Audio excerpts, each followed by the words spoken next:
Hello everyone. Welcome back to GK Today. I am Sia and very good evening.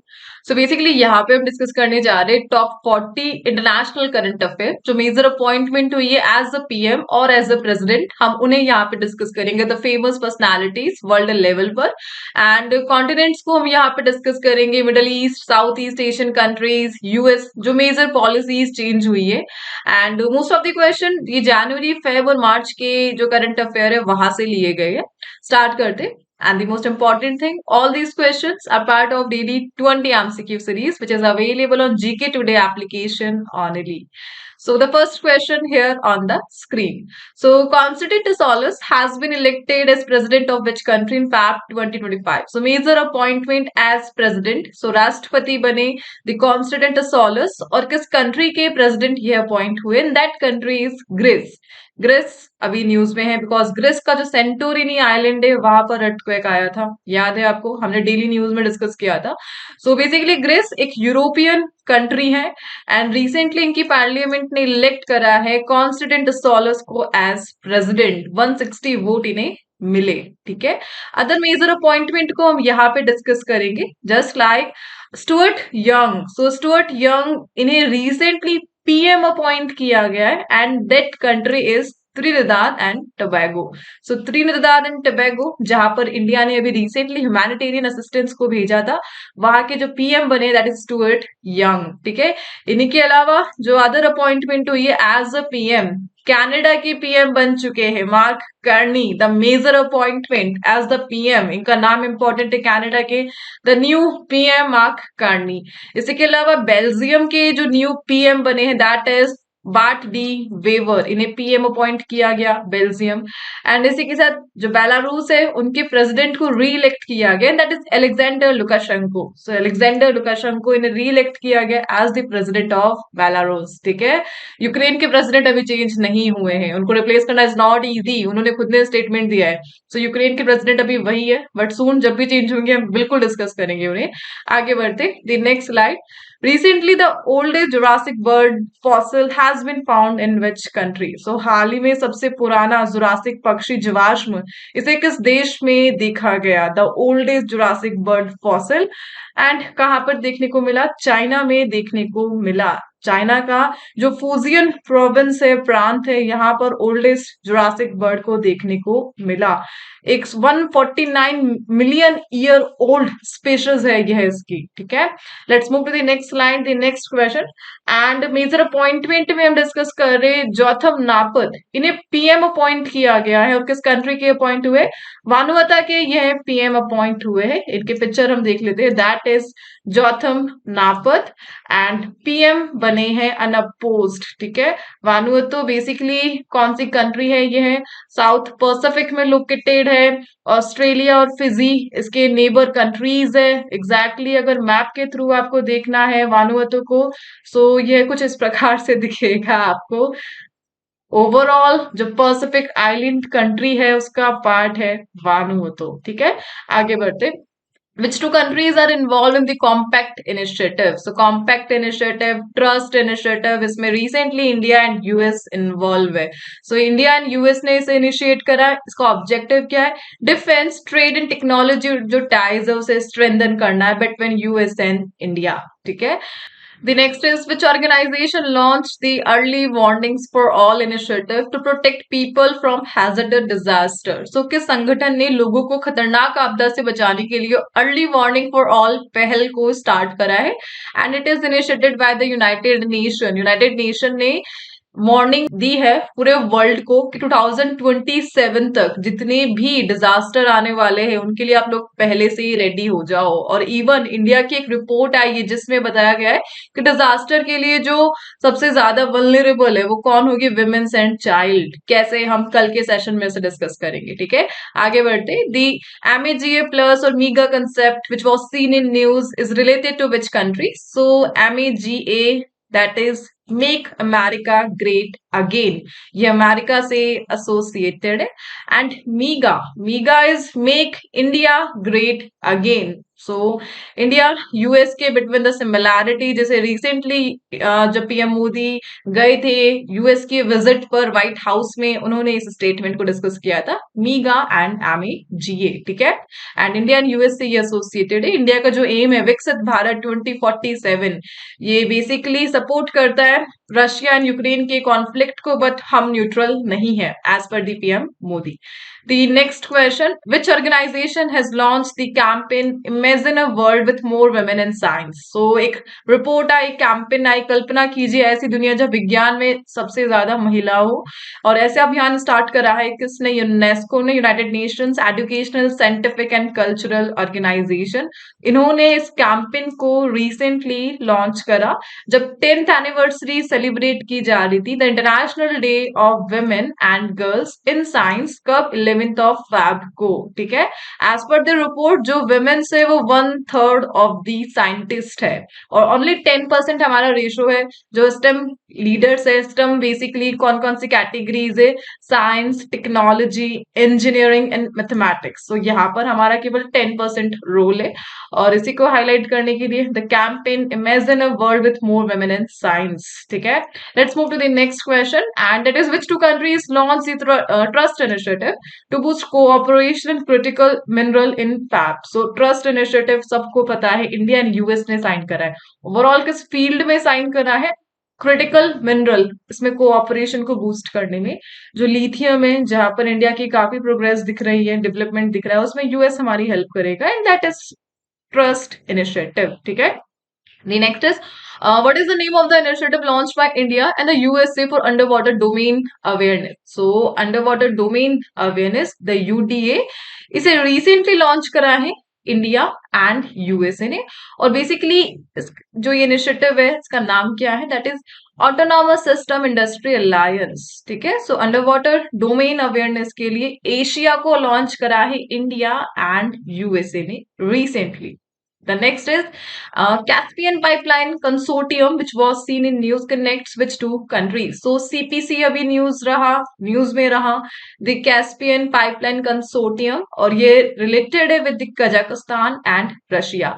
सो इन दोनों countries को ये connect करती है। And recently जो सीपीसी है, ये एक जो कंसोर्टियम प्रोजेक्ट है, इसकी जो कॉस्ट है वो $2.6 बिलियन है। एक 935 माइल की ये पाइपलाइन है, 935 मील की ये पाइपलाइन है जो कजाकिस्तान का जो ऑयल फील्ड है उसे रशिया से कनेक्ट कर रही है। 1999 में इसे कंस्ट्रक्ट किया गया था, 2001 में इसे कमीशन किया गया, एंड रिसेंटली रशिया ने ऐसा स्टेटमेंट दिया कि उनका जो ट्रांसफर है ऑयल का वो 30 to 40% ड्रॉप हुआ है just because of Ukrainian drone attack, ठीक है। Let's move to the next slide. The next is which country has been elected as vice president of the International Organization of Aids to Marine Navigation in Singapore. So Singapore में IALA के लिए जो recently conference हुआ, वहां पर एक country को vice president elect किया गया। ये वही कंट्री है जिन्होंने मिलकर फ्रांस के साथ को प्रेसिडेंट किया था the AI summit, and that is India. So India को इलेक्ट किया गया the vice president of IALA, International Organization of Aids to Marine Navigation. So global level पर जो मैरीन नेविगेशन है, कंजर्वेशन है, उसके लिए एक प्रोटेक्टेड ऑर्गेनाइजेशन है दी IALA, और इसको को प्रेसिडेंट करेगा। वाइस प्रेसिडेंट कौन बना है? इंडिया। और प्रेसिडेंट कौन है? ब्राजील, ठीक है। सो ब्राजील के साथ वाइस प्रेसिडेंट इंडिया ने संभाला है।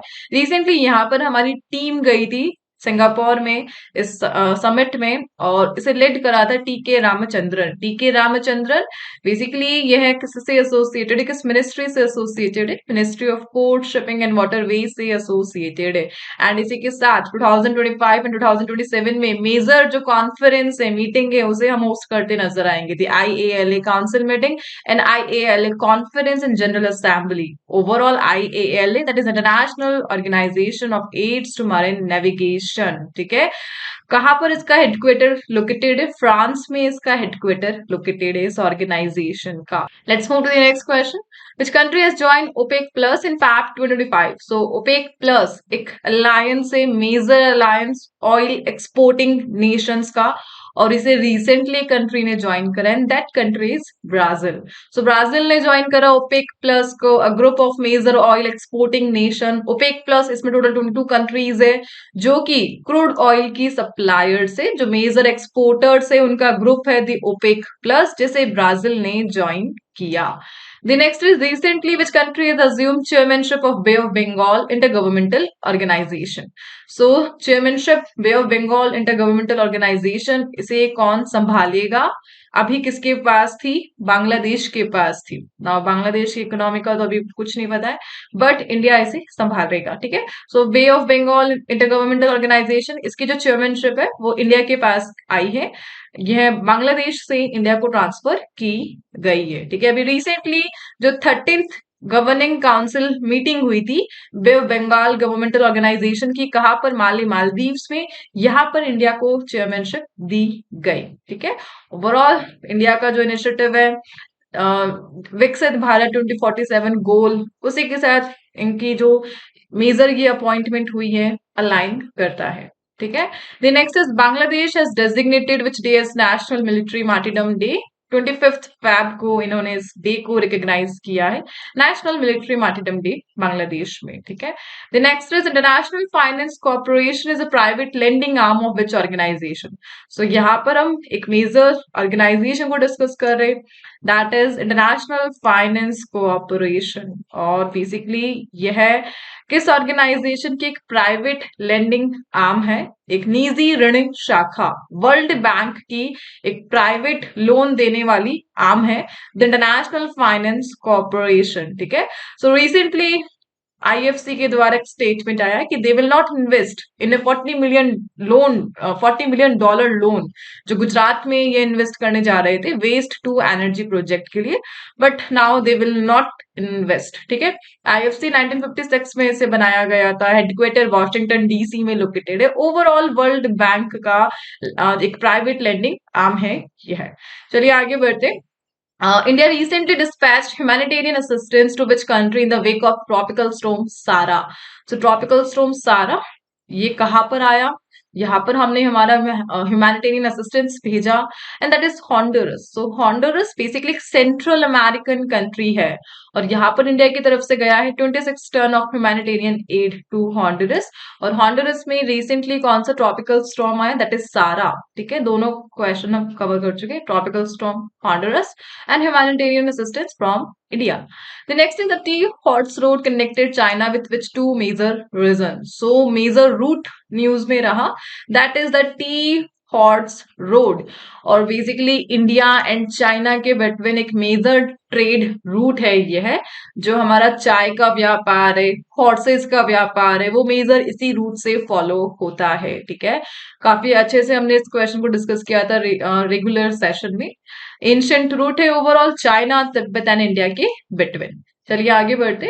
विच country has recently launched a new sovereign wealth fund named Daya Anagata Nusantara और धनंतारा। सो बेसिकली एक न्यू सॉवरेन वेल्थ फंड है जिसका नाम है दयानगातानुसंतारा और इसे रिसेंटली इंडोनेशिया ने अनवेल करा है सो दैट अपना जो स्टेट के एसेट है उन्हें मैनेज कर सके इस फंड के द्वारा। और सबसे बड़ा फंड इसे बताया जा रहा है साउथ ईस्ट एशियन कंट्रीज में बाय द इंडोनेशिया। ठीक है, चलिए आगे बढ़ते थे। Next is which country has launch the Green Transition Alliance India initiative in Feb 2025।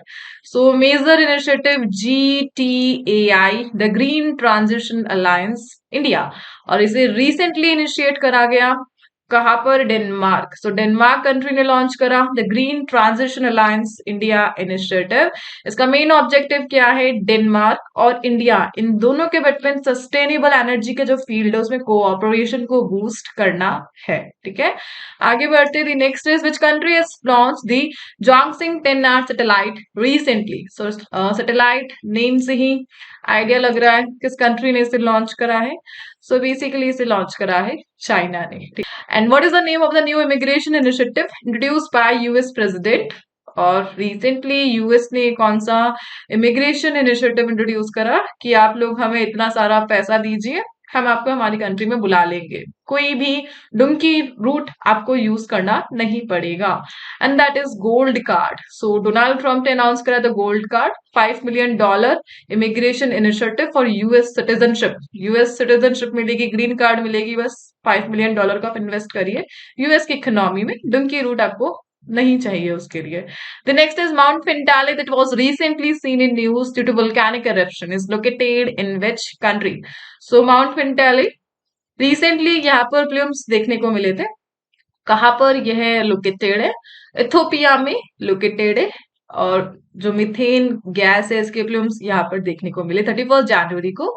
And that's why ये है न्यूज में रहा। बेसिकली ये जो घटना यहाँ पर हुई इसको सैटेलाइट से डिटेक्ट किया गया था। The next is which French overseas territory was hit by cyclone Garance in Feb 2025? So major cyclone that is cyclone Garance इसे किस कंट्री इसे इसने किस कंट्री को हिट करा? ला रीयूनियन को हिट करा है रिसेंटली। फ्रेंच ओवरसी टेरिटरी है ला रीयूनियन। और यहाँ पर रिसेंटली साइक्लोन गैरेंस देखने को मिला। बेसिकली कौन से ओशन में लोकेटेड है? इंडियन ओशन में यह लोकेटेड है। इंडियन ओशन का जो सबसे बड़ा आइलैंड है दैट इज मेडागास्कर, उसी के नियर बाय आपको देखने को मिलेगा द ला रियूनियन। ठीक है, चलिए आगे बढ़ते हैं। Which organisation have launched mission 300 to provide electricity in sub Sahara Africa? सो सहारा सब सहारा अफ्रीका, इन्हें इलेक्ट्रीफाई करना है, इलेक्ट्रिसिटी पहुंचाना है इस रीजन में। इसके लिए world bank and African development bank ने मिलकर लॉन्च करा है मिशन 300। टारगेट ईयर 2030 है, 300 मिलियन पीपल को इलेक्ट्रीफाई करना है। हेल्प करेगा African Development Bank and World Bank. And the next is Yamandu Orsi has been elected the new president of which country?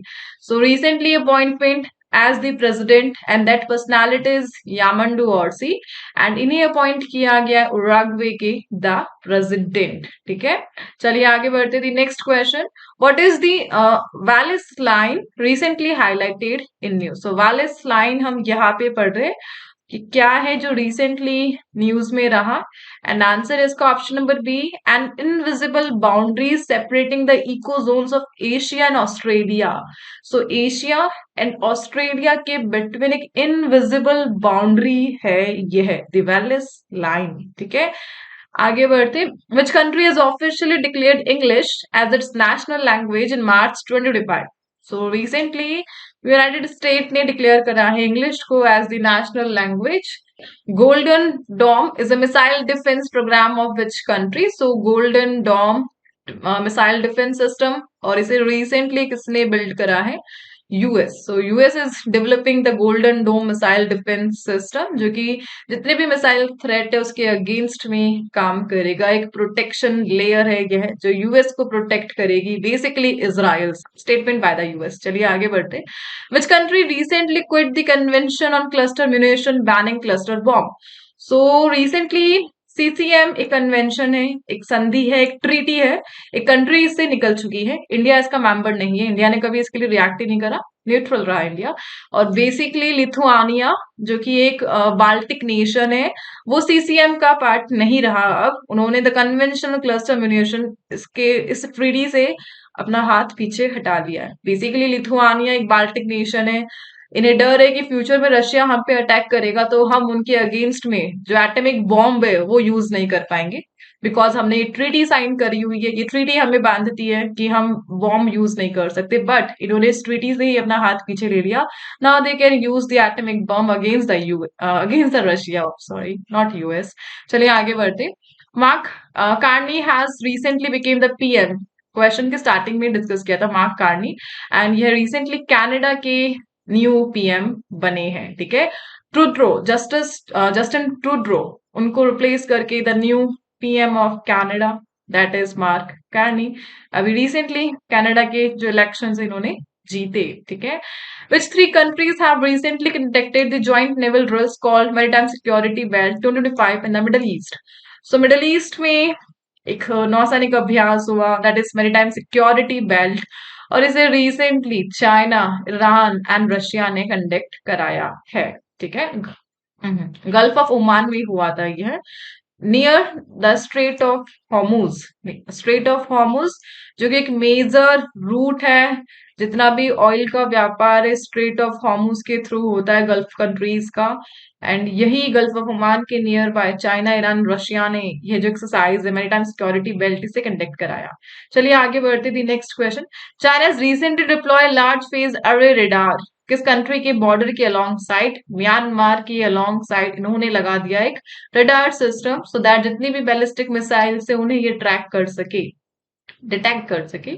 The next is the Nagorno-Karabakh region is related to which country? So Nagorno-Karabakh Azerbaijan and Armenia से ये associated है। दोनों के between एक disputed area है, basically disputed area. And finally in लोगों ने एक डील साइन करी है, यहाँ पर पीस रिलेशन को एस्टेब्लिश किया जाएगा between the Armenia and Azerbaijan, and that's why ये अभी न्यूज में रहा।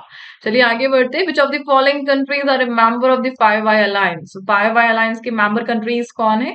And US, UK, Canada, Australia, New Zealand, ये 5 मेंबर है फाइव आई अलायंस के।